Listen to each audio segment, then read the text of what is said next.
about sexism in childhood and adolescence and how it negatively affects society. How many of us have been told that girls are more nurturing than boys or that boys don't cry? Many of us have been told these same untruths or other ones alike it. In childhood and adolescence, sexism is extremely prevalent.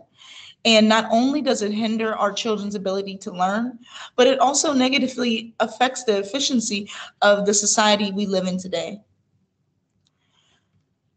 When I was in preschool, I remember being told while playing in a dramatic play center that I was the loving mother and that the father went to work. Now, when I first heard that, I was like, whoa, you're telling me that I don't have to go to work and somebody will go out and get my money for me? I thought I had the best of both worlds.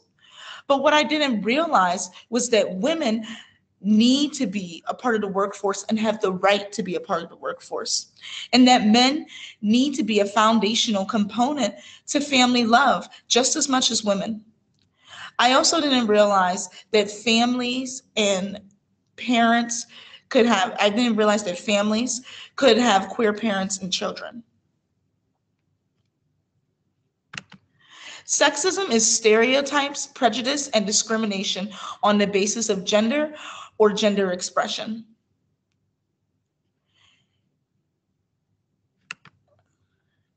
In my preschool, teachers had us play games that would give us prompts to identify our gender given at birth, such as if you're a girl, jump up and down, or if you're a boy, touch your nose. But what if I didn't identify with my birth given gender? What if I was transgender or agender or gender fluid?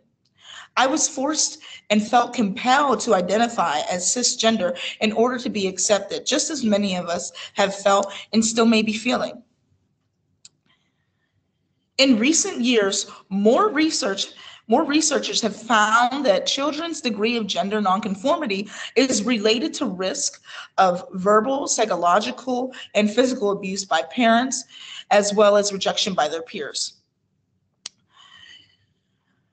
These gender identity norms do not allow for children to explore and discover their own gender identity authentically, which is developmentally inappropriate, especially in terms of education, due to forcing children to conform to gender norms and not being inclusive of the various gender categories that exist.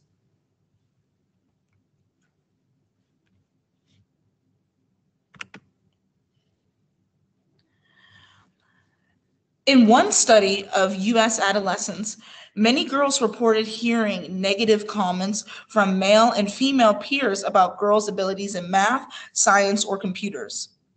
Parents and institutions internalize negative stereotypes of girls' abilities in math and other technical subjects in reference to STEM. This undermines girls' confidence in these subjects, creates a lack of motivation to engage in these subjects, and weakens the girl's sense of belonging to these STEM fields. Boys' internalization of traditional gender ideologies, such as masculinity, such as needing to appear as tough or self-reliant, has resulted in them being less willing to seek help, comply with their teachers, and aspire for educational success. In turn, this causes boys to be more disruptive and suspended or expelled from school. In the United States, these negative effects are more severe for boys that are people of color and of lower socioeconomic status than their counterparts. In childhood and adolescence education, we can implement interventions that can reduce school-based sexism, such as having discussions with students about gender biases in academic fields. And, in addition to that, implementing extracurricular programs that allow students to learn and practice particular subjects with peers will strengthen students' motivation.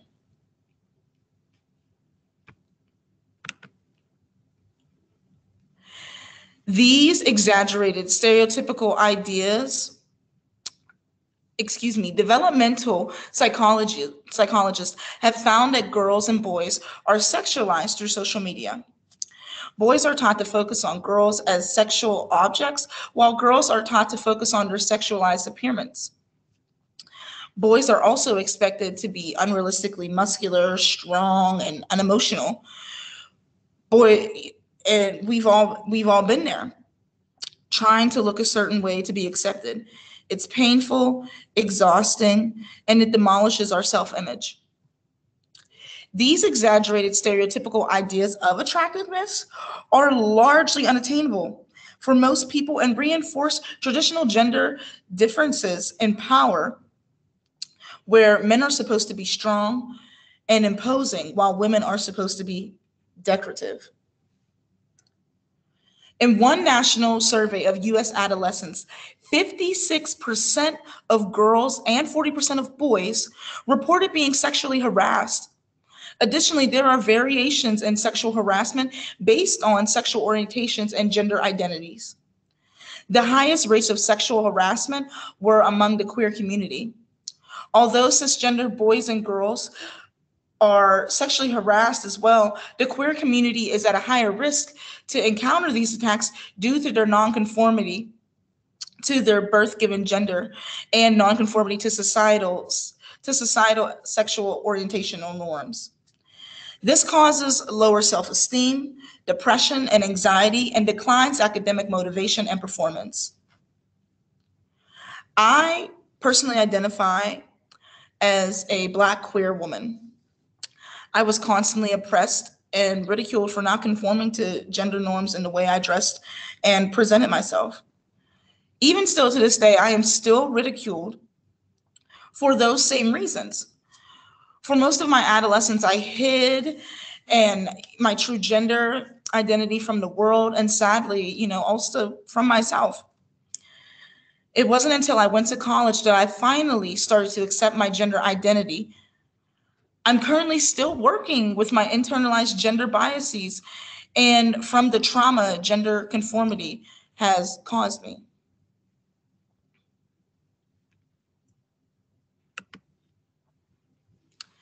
Sexism overall, it weakens and exploits our strength. However, it does not render us powerless. We are stronger in numbers. Together, we have the power to eliminate these gender inequalities and inequities that are hindering us all from reaching our full potential. So speak up to your coworkers, to your superiors, your children, your students, your family, your friends alike. Challenge sexist policies or policies that don't have any type of sexism prevention at all. Let's all confront our gender biases and the way we think about gender together. In solidarity, let us liberate one another to welcome and embrace the beauty of gender freedom. Thank you so much for listening. I truly appreciate it. I hope you all learned something today, and I hope everybody has a wonderful rest of your day. Thank you.